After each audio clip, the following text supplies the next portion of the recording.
Hey guys, round two. So if anybody's listening, this is a good one. I actually like this story. It's pretty cool. Sad ending too. I'm a sucker for those ones, but I think you guys are really gonna enjoy it. If you guys do, let me know. If you have any tips, let me know. I am trying my best, and I am a amateur at this, so hopefully you guys like the story.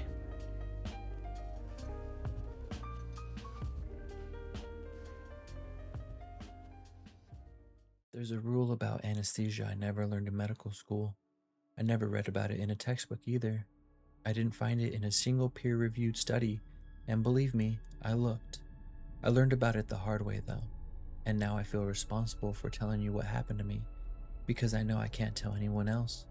Not my colleagues, nor a therapist. Nobody would believe a single word of it, and honestly, 6 months ago, I wouldn't have either. My name is Vicky. Most people call me V. I'm 32 years old, and until recently, I was an anesthesiologist. The kind of doctor who checked her patient's charts twice, not because I didn't trust my own memory, but because I cared too much to risk it. I didn't believe in anything I couldn't measure. I need you to remember that part, because it's the only way any of this makes sense. It started with something wonderful. That's usually how it starts, isn't it? A team of ethnopharmacologists had spent years studying a small, isolated community somewhere in the Amazon basin. During certain rituals, the locals would enter these deep, total trance states, and eventually, someone thought to ask why. They traced it to a plant, isolated the molecule, and what they found made every pharmaceutical company on Earth very happy. 1 millimeter, exactly 1 hour of anesthesia, every time, in every patient, regardless of weight, age, or metabolism. No respiratory depression, no cardiovascular suppression. You didn't even need to intubate. I remember reading the early papers and thinking, this changes everything I do for a living. They called it the most significant advancement in anesthetic science in 40 years. The marketing called it something else. The miracle of anesthesia. Within a year and a half, it was in hospitals across 3 continents, including mine, Health and Wellbeing Clinic, where I was about to become its first user in the country. I had no reason to hesitate. The data was clean. The trials were clean. I didn't stop to ask myself why a plant like that would put people under so gently in the first place. None of us did. But I wish I had. His name was Harold, 61 years old, laryngeal cancer, advanced enough that there was only one option left, a total laryngectomy. We were removing his voice box entirely. He'd live, he'd just never speak again. His surgery was my first real case with this new agent, and it went perfectly. Clear induction, stable vitals the whole way through. The drug did exactly what it promised. By every clinical measure, it was a total success, which is why what happened next made no sense at all to me. We were wheeling him out of recovery, down a narrow service corridor towards his room. Harold, still groggy, still half under, suddenly went rigid on the stretcher. His eyes snapped open wide, terrified. His arms and legs started pounding against the rails, not seizing. I want to be clear about that. I've seen seizures. This wasn't that. This man was fighting something. I checked his pulse, his oxygen, his pressure right there in the hallway. Normal. Textbook normal. By the time we got him into his room, he'd gone still again, staring at the ceiling like he was waiting for permission to close his eyes. I told myself it was residual anesthesia, a bad dream bleeding into consciousness. I'd seen it before, or something like it. I almost believed that. That evening on rounds, I stopped by his bed. He couldn't speak anymore, obviously. The only way he had left to talk to anyone was with a tablet the hospital gave him. He picked it up and wrote, slow and careful, sorry for earlier. I asked him what happened. The hallway. I felt something so wrong about it. I told him it was normal, post-op disorientation, common with any anesthesia. He nodded, relieved, the way you're relieved when someone tells you you're not losing your mind. I went to get some rest. All the surgeries for the day were done. There was nothing left to worry about. I was wrong about that. At 3 a.m, I made my last check of the ward. Harold was awake, calm, almost casual this time. He looked up at me for a half second. I swear he tried to speak out loud. Some old reflex, forgetting his own voice was gone. Then he picked the tablet back up. "Are visitors allowed now?" I told him no. "Not at this hour, not without clearance." He frowned and wrote, "A man just came and sat with me. He thanked me. He said I told the truth, that I was honest." Something cold settled in my stomach, but I didn't let it show. I asked him to describe this man, keeping my voice as light as I could manage. His hands moved slower this time. Tall, almost 2 meters, over 6 feet. Then, wearing the clothes they gave you before surgery. No shoes, barefoot. I checked every chart on that ward myself that day. There was no patient who matched that description. The only other men admitted were sedated, intubated, capable of walking, let alone visiting another patient's bedside at 3 a.m. to thank him for his honesty. I laughed it off for his sake. That must be Justin from next door, probably just lonely. Seemed to accept that. I called the hospital security anyways, had them pull the corridor CCTV from that hour. There was nothing on it. No tall man, no barefoot man, no man at all. Just Harold alone in his bed, his lips moving occasionally like he was talking to someone who wasn't there. Post-op hallucination, I told myself. Confusion, nothing more. 20 minutes later, a nurse called me back. Harold had seized in that same hallway somehow, though no one could explain how a man 3 hours post-op had gone that far on his own. I stabilized him. When he came to, shaking, exhausted, he wrote it all down again, his hands trembling over the screen. Justin was here again, sitting in the center of the hallway this time, on a chair, barefoot as always, except his clothes weren't clean anymore. They looked old and worn out. He thanked Harold again for being honest. Then the lights went out. That was the last thing Harold remembered. I did the only thing that felt reasonable. Had a nurse, Jack, stay in the room with him overnight. Close monitoring, my clinical precaution. That's what I told myself, even while some small, insistent part of my brain was already keeping its own private tally of things that didn't add up. I went back to my on-call room. Tried to sleep. Couldn't. So I did what you do at 3:30 in the morning when you can't sleep. I opened my phone and started reading. Most of it with the same glowing coverage I had already known by heart. Miracle drug, clean trials, groundbreaking science. But a few pages deep, I found something else. A poorly formatted article, no listed author, no citations.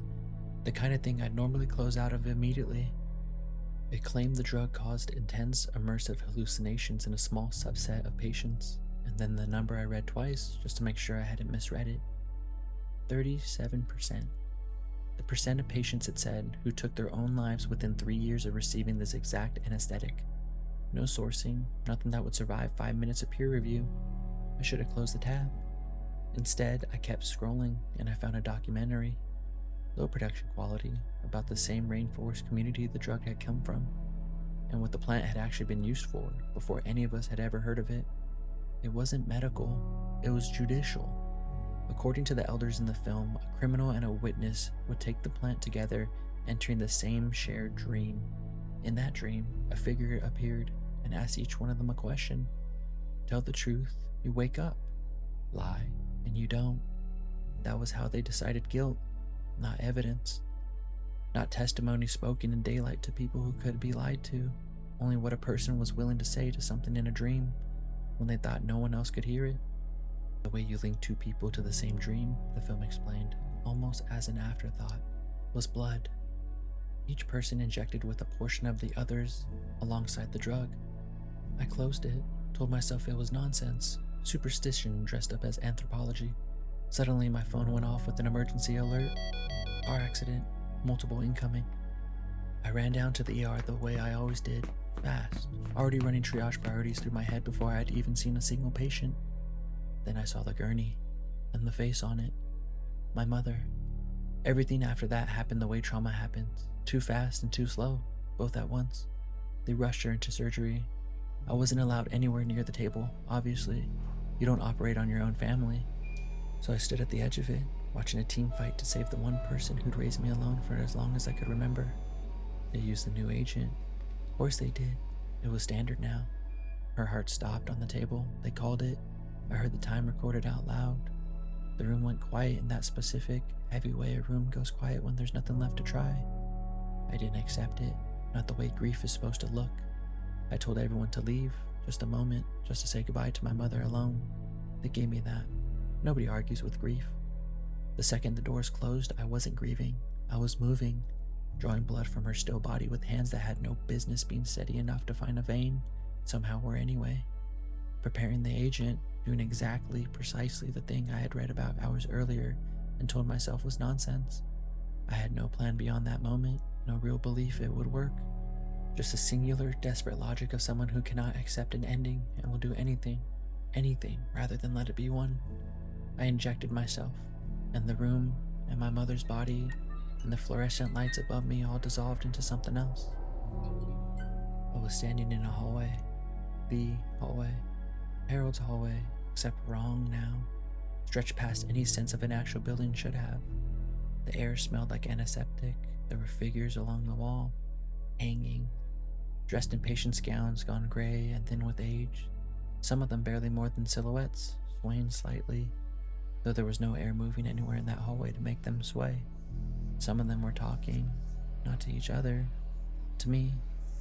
One voice, thin and papery, kept repeating something that made every hair on my arm raise before I even placed it. We're being honest. We're being honest. Harold's words, or the words said to Harold. I couldn't tell which direction they'd travel anymore.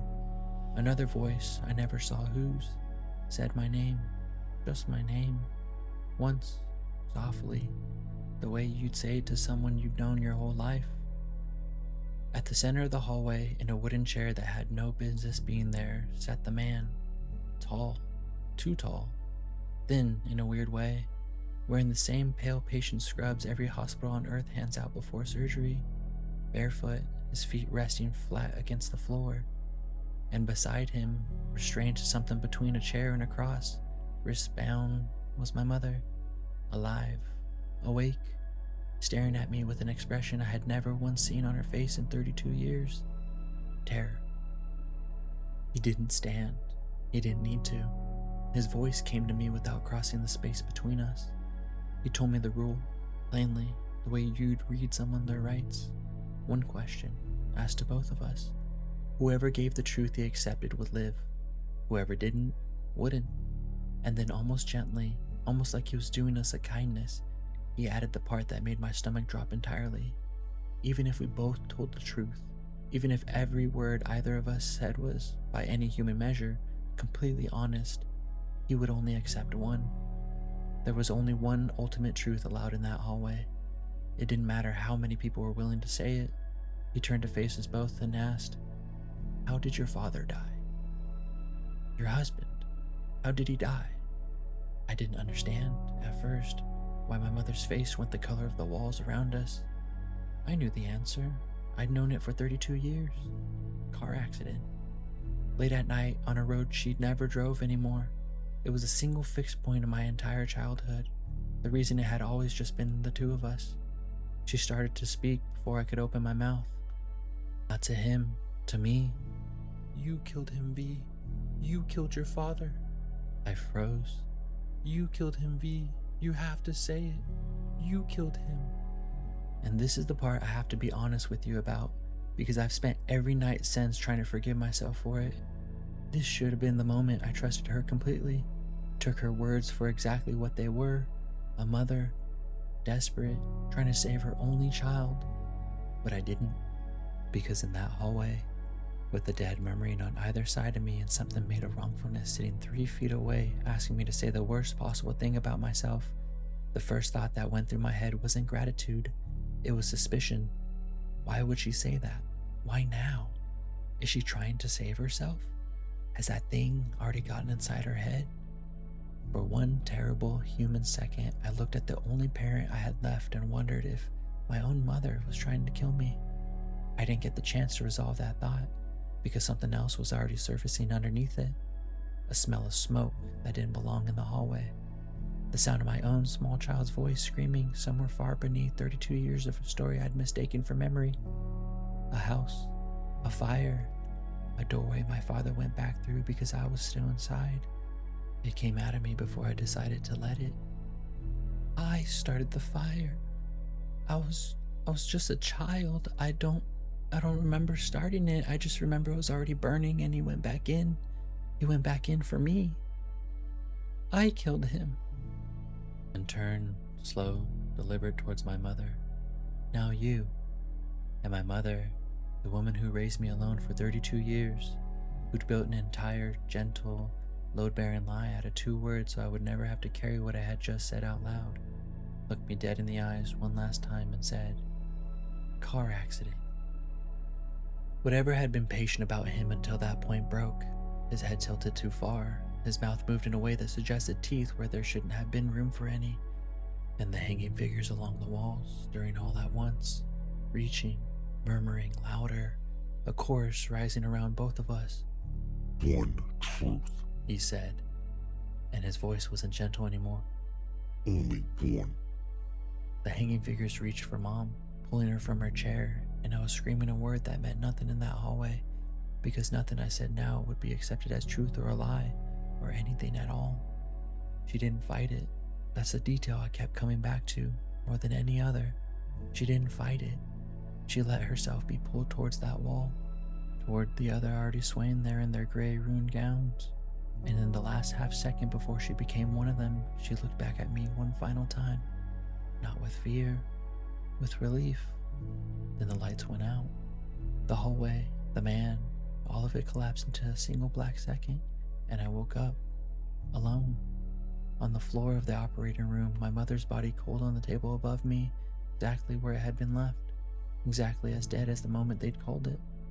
Nothing had changed, physically, in that room. Nothing a chart, or a monitor, or a colleague walking back through those doors would ever be able to explain. At first, all I felt was betrayal. Sitting there on that cold tile floor, I couldn't stop replaying it.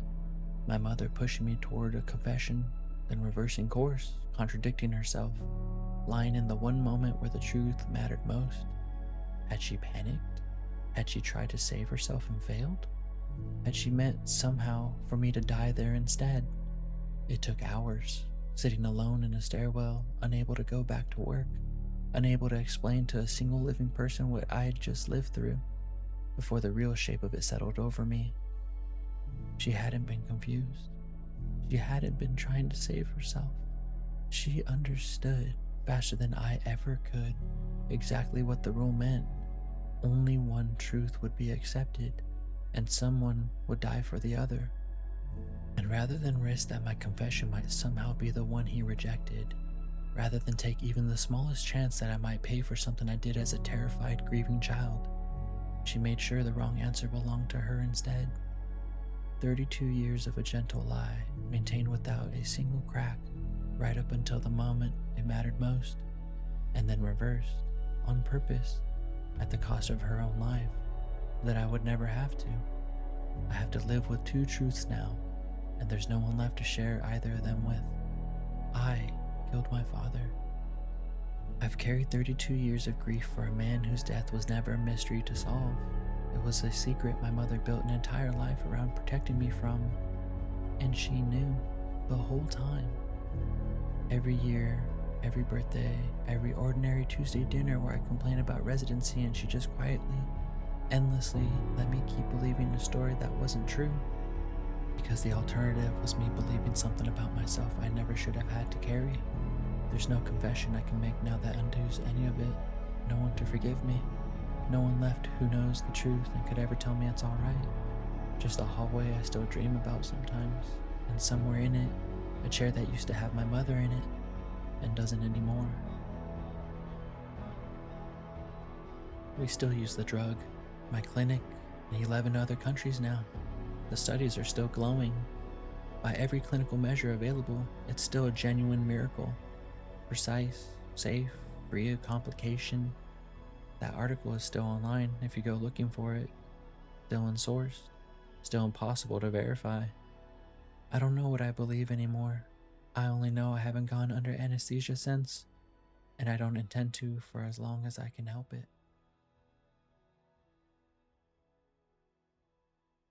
So how we feeling, guys? Me personally, I really like these types of stories. I kind of like where, the main character doesn't really win. No one really should win in the end of these stories, but they do sometimes, but still you kind of lose a little something, Humanity, a little overrated. But let me know how you guys felt about that story, and if there's any other ones that you guys know of that you would like me to narrate, I would love to give a shot. Getting better every time I do a new video, hopefully. But hey, I'm only getting better because of you guys. But that's it for today. Love you guys. Bye.